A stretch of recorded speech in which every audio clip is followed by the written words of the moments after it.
Hey, what's up, everyone, and welcome to The Well, your source for the latest in the field of after school and summer learning programs. Today, we have Candice Crump and Jeri Mobley from the San Bernardino County Superintendent of Schools. Hey, how's it going? Hi, good morning.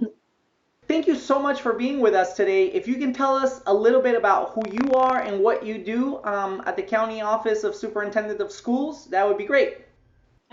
Okay. My name is Candice Crump. I am a registered dietitian and a nutrition educator at San Bernardino County Superintendent of Schools. A little bit about what I do. I manage nutrition education and physical activity education programs for 10 of our 33 school districts throughout the county. Just providing resources to teachers, students, parents. Some of the resources that we provide are through the events that we do, the trainings, the presentations. Sometimes we speak at conferences, just providing those resources to the different schools. Great. And what about you, Jeri? And my name's Jeri Mobley, and just like Candice, I am a nutrition educator with San Bernardino County Superintendent of Schools under our Nutrition Education and Obesity Prevention Grant. And same as her, I oversee 8 of the 33 districts throughout San Bernardino County, and I too provide technical assistance, resources, and type of help and connect with partners with regard to a lot of the resources and programs that we have to offer to our community. So, what are some of the promising practices or things that you have seen in your area around the local school wellness policy? Okay, so some of the things that I've seen around my area with the local school wellness policy, a lot of our districts utilize the resources that we provide, but I'd like to highlight one district in particular just because of the speed at which they kind of implemented everything that we offered, and that's Colton Joint Unified School District. So some of the things that they have going on, or some of the things that we've incorporated, is the Harvest of the Month in the salad bar. And then we also are doing Smarter Lunchroom Movement this year with them. And we're partnering with DPH, Department of Public Health, to just go into their cafeterias, assess their fruit, vegetable, and dairy consumption, and see how we can kind of encourage the students to eat more of those healthier options during lunchtime. And then the students actually had the opportunity to do their artwork or feature their artwork for Veggie Superheroes. We made posters and printed that throughout the schools.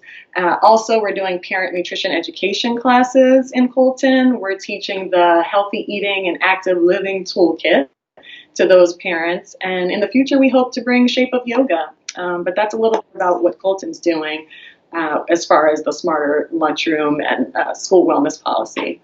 That's great. What about you, Jeri? And so, in efforts to increase nutrition education and nutrition promotion, Redlands Unified School District has implemented Harvest of the Month at a lot of their elementary schools. And to kind of take that program above and beyond, they've partnered with a local farmer by the name of Bob Knight.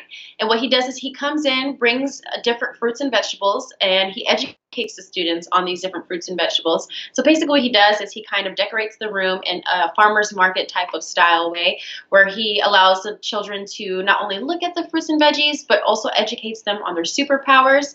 At the very end, they get a chance, so the opportunity to kind of like shop the farmer's market and get to taste all these different fruits and veggies, some of which they've never been exposed to before.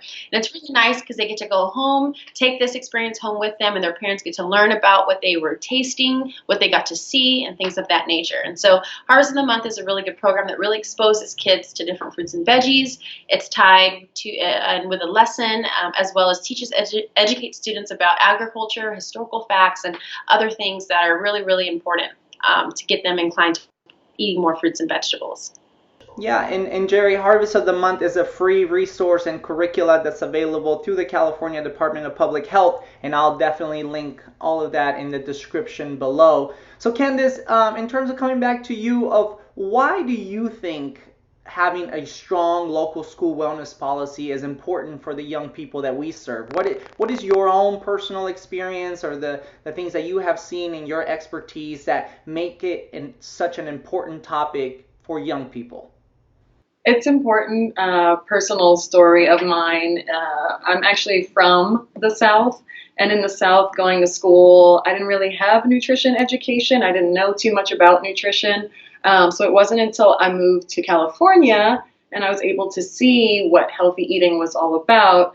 I became interested in it because I learned that the foods that I was eating and the foods that my family was eating is what was actually causing us to have health issues. So when I had the ability to learn what could be done to change that, then I wanted to get into policy and how to change that through school environment because I did not have that in schools. So I think it's important to get into the schools and teach the students by showing them through Harvest of the Month and having them do the taste test that healthy eating is important and it can be fun.